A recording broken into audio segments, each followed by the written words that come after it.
का स्वागत है। यूपी पीसीएल एग्जीक्यूटिव असिस्टेंट की आंसर की जारी हो चुकी है। तो भैया कितना आप एक्सपेक्टेड कट ऑफ जाएगा उसके बारे में बात किया जाएगा। तो भैया वीडियो को अंत तक ज़रूर देखें, आपके लिए हेल्पफुल रहेगा। तो जैसा कि आपको पता है कि भाई इस बार का जो पेपर का लेवल रहा है वो पिछले वर्ष यानी कि 2018 की अपेक्षा बहुत अच्छा रहा है। और आपने भी पेपर दिया होगा तो ये एनालाइज़ किया होगा। विशेषकर यदि आप कंप्यूटर की बात करें तो उसका भी स्टैंडर्ड बहुत अच्छा था। और हर सब्जेक्ट में मतलब एक स्पेशली मैं कंप्यूटर की बात नहीं कर सकता हूँ, कोई भी टॉपिक आप उठा लो, चाहे आप जीएस का स्टैंडर्ड उठा लो वो भी बहुत अच्छा था, चाहे आप इंग्लिश उठा लो, चाहे आप हिंदी उठा लो, मतलब पेपर का लेवल, चाहे आप रीजनिंग उठा लो, हर पेपर का लेवल ही बहुत अच्छा था। और बहुत सारे कैंडिडेट, मैंने भी एग्ज़ाम दिया था तो मेरे साथ में बहुत सारे कैंडिडेट थे, उनसे मैंने कांटेक्ट किया था पहले भी। और अभी आंसर की आने के बाद कि कितना कितना स्कोर बन रहा है, तो मान के चलिए बहुत कम कम स्कोर बन रहा है। बहुत सारे कैंडिडेट तो ऐसे हैं जो कंप्यूटर में ही उनके नंबर नहीं आ रहे हैं, ठीक है। और उधर तो नंबर थोड़े वो ठीक ठाक बन गए, लेकिन कंप्यूटर में स्थिति बहुत गंभीर है। क्योंकि मेरे शिफ्ट में जो एग्ज़ाम हुआ था उसमें माइक्रोसॉफ्ट 365 पे इतने बुरे क्वेश्चन कंप्यूटर के आए हुए थे। और हो सकता है आपके साथ भी ऐसा हो। देखो फिर भी हम लोग एक आइडिया लगा सकते हैं कि हो सकता है भाई नॉर्मलाइजेशन के बाद में कुछ स्थिति सही हो जाए, लेकिन कितनी स्थिति सही करेंगे भाई, जब इधर उल्टा का सीधा आया हुआ है।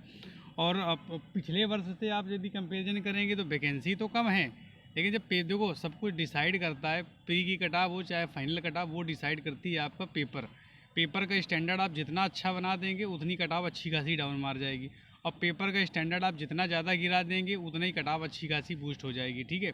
तो सब कुछ डिसाइड करता है प्री का एग्ज़ाम कैसा हुआ। अब देखो तमाम सारी शिफ्ट में पेपर हुआ तो हो सकता है आपका नॉर्मलाइजेशन में मार्क्स बढ़ जाए, आंसर की आ गई है।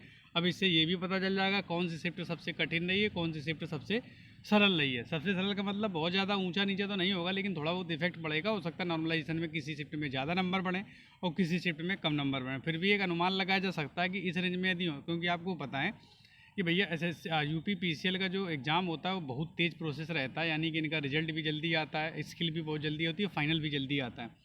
तो ये मान के चलिए कि मेरा लगभग अनुमान है कि जो आपका रिजल्ट है वो हो सकता है कि 25 दिसंबर के आसपास आपका रिजल्ट आ जाए। और ना 25 दिसंबर तक तो ये मान के चलिए लास्ट दिसंबर तक लगभग आपका रिजल्ट आ ही जाएगा। और आपका जो स्किल होगा, और आपको पता है कि जो इस रिजल्ट के बाद में स्किल भी ये लोग बहुत तेज़ करवाते हैं, तो ये मान के चलिए लगभग थर्ड वीक ऑफ जनवरी में आपका जो है स्किल का नंबर आ जाएगा, ठीक है। तो ये मान के चलिए जो मैं नंबर आपको बताऊंगा, यदि इस रेंज में यदि आप आ चुके हैं आंसर की के बाद में, तो आप स्किल की तैयारी कर लें। क्योंकि भैया हिंदी टाइपिंग आपको पता है मस्ट है, इसके नंबर भी जुड़ लें। और इंग्लिश टाइपिंग जो है एडिशनल है, ठीक है। तो इंग्लिश यदि आपकी आती है तो ठीक है, हिंदी तो आनी ही चाहिए। हिंदी आप नहीं कर पाएंगे और आपको कुछ थोड़ी सी टफ है फॉन्ट उसका, तो फिर भी यदि आप कर लेते हैं तो अच्छा है। यदि नहीं कर पाते हैं, अभी प्रैक्टिस नहीं की है, तो भैया आप लग जाएं इस नंबर में है, तो फिर रिजल्ट आ जाएगा तो एग्जैक्ट पता चल जाएगा। फिर भी आप यदि तैयार कर लेते हैं तो ये बर्त नहीं जाएगा, क्योंकि कोई भी एग्ज़ाम होता है भाई स्किल तो होती ही होती है, ठीक है, लगभग सभी एग्ज़ाम में। तो पहले हम देख लेते हैं 2018 वारी डिटेल। देखेंगे कि भाई 2018 की जो कट ऑफ गई थी, ये फाइनल कट ऑफ है, ये टाइपिंग रिटन और टाइपिंग दोनों मिला के थी।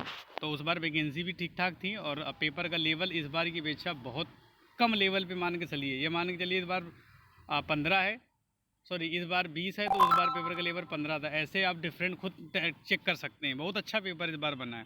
तो ये फाइनल गई थी यूआर की 152.687 और ओबीसी की 143.084, एससी की 104.458, एसटी की 65.598। ये कट ऑफ थी आपकी फाइनल रिटन प्लस टाइपिंग को मिला करके। अब मैं जो कट ऑफ बता रहा हूँ वो आपकी सिर्फ रिटन की होगी, इसके बाद में टाइपिंग के नंबर जुड़ के फाइनल कट ऑफ बनेगी, ठीक। तो देख लेते हैं क्या बनेगी। ये जो मैं कट ऑफ बता रहा हूँ, इसमें यदि आप प्लस माइनस 3 नंबर भी लेकर आते हैं तो आप बिल्कुल अपनी स्किल की तैयारी करना चालू करते हैं। क्योंकि वो नॉर्मलाइजेशन बताएगा क्या ओवरऑल स्थिति रहेगी। अभी आप एग्जैक्ट नहीं बता सकते कि मतलब कितने नंबर बढ़ेंगे कितने नहीं घटेंगे, लेकिन फिर भी एक अनुमान लगाया जा सकता है। फिर भी मैं कहूँगा कि आप कहेंगे वैकेंसी बहुत कम है, आधी है और कट ऑफ बहुत ज़्यादा जाएगी, तो भाई पूरा सब कुछ डिपेंड करता है सिर्फ और सिर्फ रिटन पे। रिटन का लेवल बहुत अच्छा हो गया तो कट ऑफ और भी डाउन चली जाएगी, ठीक है। तो देखो इतने नंबर यदि आपके फिर भी आते हैं तो आप जो स्किल की अपनी तैयारी शुरू कर दें। प्लस माइनस के मैंने 3 नंबर बोले हैं।